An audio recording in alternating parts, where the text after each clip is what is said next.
My name is Santaurio. I'm 32 years old, turning 32 this year. I came from Mexico City. I live there with my whole family, my mom, my grandma, my aunt, and my grandpa under the same roof for a number of years. It was a happy childhood. Um, for a time, we're very fortunate.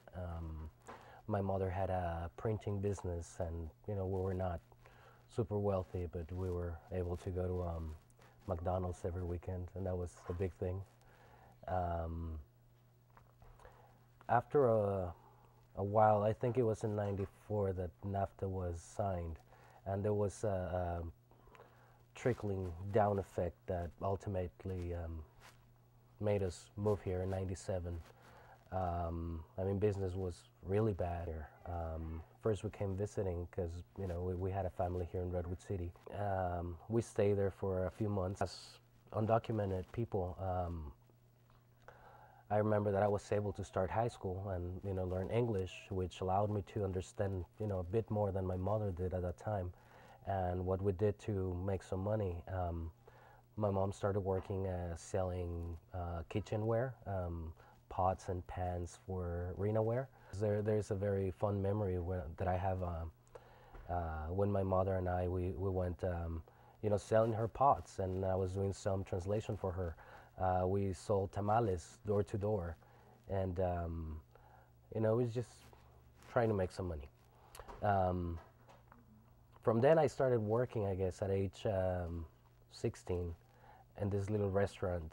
And because of my English, they actually let me be the cashier. But I was also preparing food. I was bussing on the tables. I was being a waiter.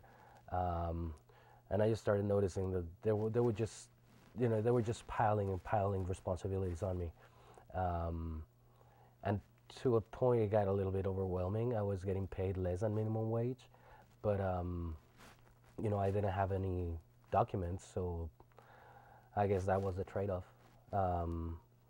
Still, my mom had to work long hours. She actually found a job where they didn't ask for documents, and she was working. Actually, she got two jobs, so there was a period of time where she was working 16 hours a day.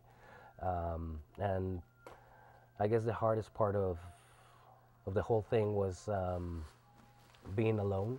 By that time, we were already outside of my family's home, and my mom was always working. I was in school and I was working, and we never saw each other. I didn't have many friends. There were all this gang-related,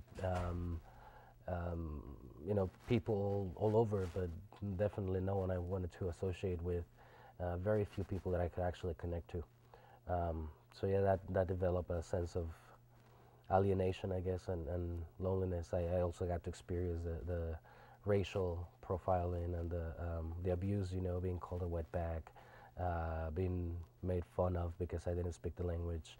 They would say bad words at me, and I would smile and say hi. And then, I got a little bit older. I got the language better. I started doing different jobs. Working at a retirement home was one of my nicest memories, I guess, as an undocumented worker, because I got to talk to a lot of people with a lot of knowledge, and they share their stories, and they were lonely people who also were, away from their families, I guess, left alone in a retirement place. So we had that in common, and we would keep each other company. So that was pretty nice. Eventually, I guess, through something called a U visa, I was granted permit, for a few years, and then eventually a residency. And so, now I'm able to do more, I guess, to see the huge advantage, the huge difference that having documents makes in your life. I've been an acting instructor. I've been a personal trainer. I got certified for personal training. I'm a community organizer now. This whole new world of possibilities opened up